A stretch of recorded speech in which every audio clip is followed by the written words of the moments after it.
Thank you. Thank you. Don't say polo. Don't say polo. Thank you. Thank you. Thank you. The last few days remind us that the life of every living thing and the breath of all mankind is in the hands of God.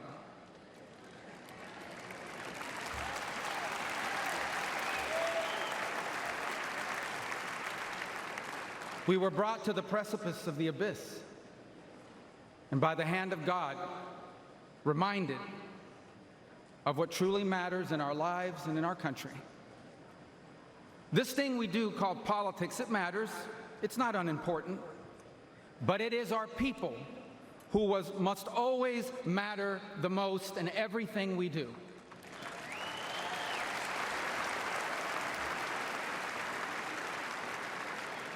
By giving voice to everyday Americans, President Trump has not just transformed our party, he has inspired a movement.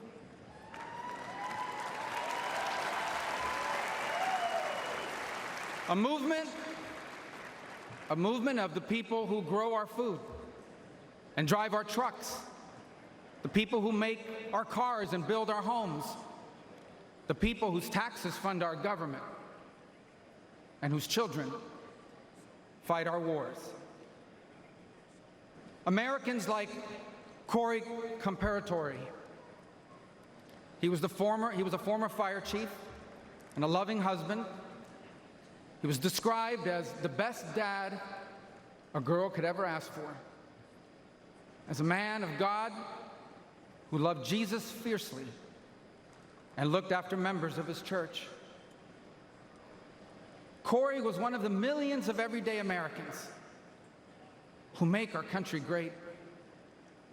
He wasn't rich, he wasn't famous, and the only reason why we know his name and story now is because last Saturday, he shielded his wife and daughter from an assassin's bullet and lost his life the way he lived it, a hero.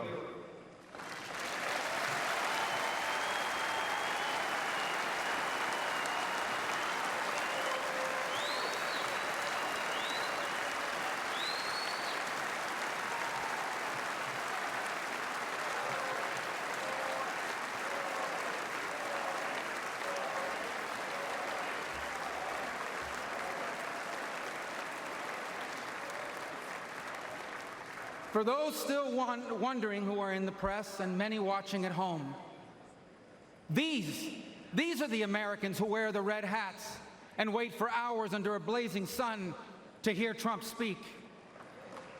And what they want, what they ask for, it is not hateful or extreme.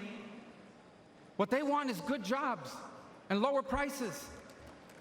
They want borders that are secure, and for those who come here to do so legally. They want to be safe from criminals and from terrorists. And they want for our leaders to care more about our problems here at home than about the problems of other countries far away.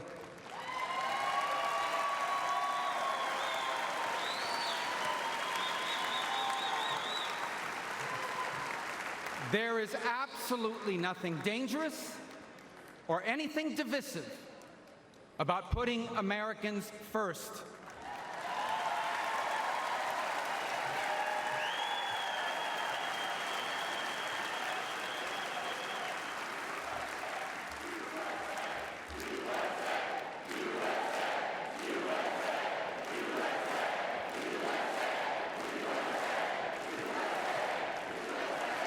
Those who are offended, anyone who is offended about putting America first has forgotten what American is and what American means.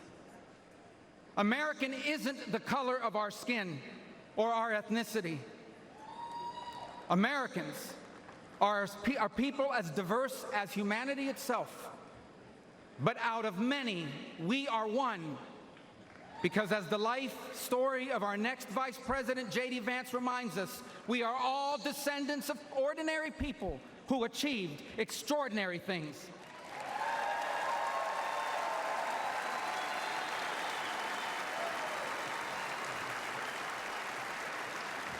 Who do we come from? We come from pioneers who ventured west to chase their dreams, and slaves who overcame bondage to claim their right to the promise of America. We come from exiles who fled tyranny in search of freedom, and of immigrants who left behind all they had and knew because they could not be or achieve God's purpose for their life in the nation of their birth. That is an American.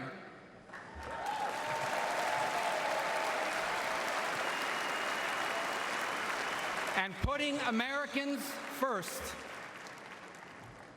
must be what this election is about. When President Trump was in the White House, Americans had more money and lower prices. Our borders were secure and our laws were enforced. Iran was broke, the Taliban stopped killing Americans, and Putin didn't invade anyone.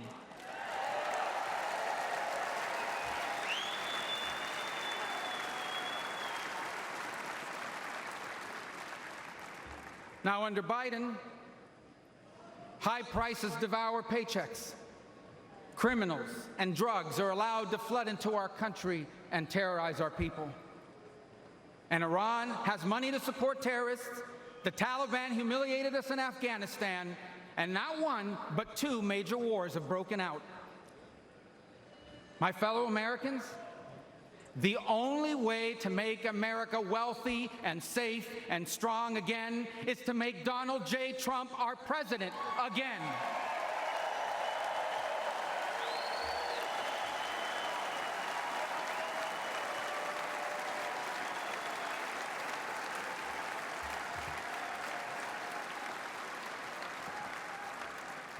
Our country has been injured by the bad decisions of weak leaders. But now, though bloodied by our wounds, we must stand up and we must fight. Fight not with violence or destruction, but with our voices and our votes. Fight not against each other, but for the hopes and dreams we share in common and make us one. And fight for an America where we are safe from those who seek to harm us on our streets and from abroad. And we will not be alone in this fight. For leading us in this fight will be a man who, although wounded and facing danger, he stood up and raised his fist and reminded us that our people and our country are always worth fighting for.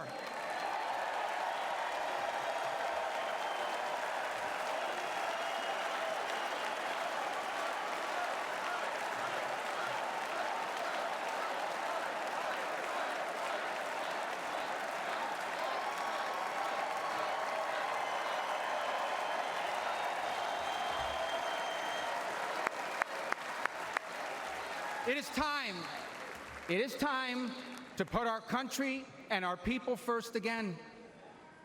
And if we do, together, we will make our people wealthy again. If we do, together, we will make our country safe again. Together, we will make Donald Trump our president again.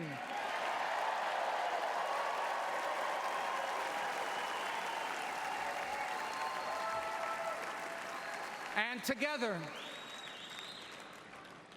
we will not just make America great again. We will make America greater than it has ever been. Thank you. God bless you.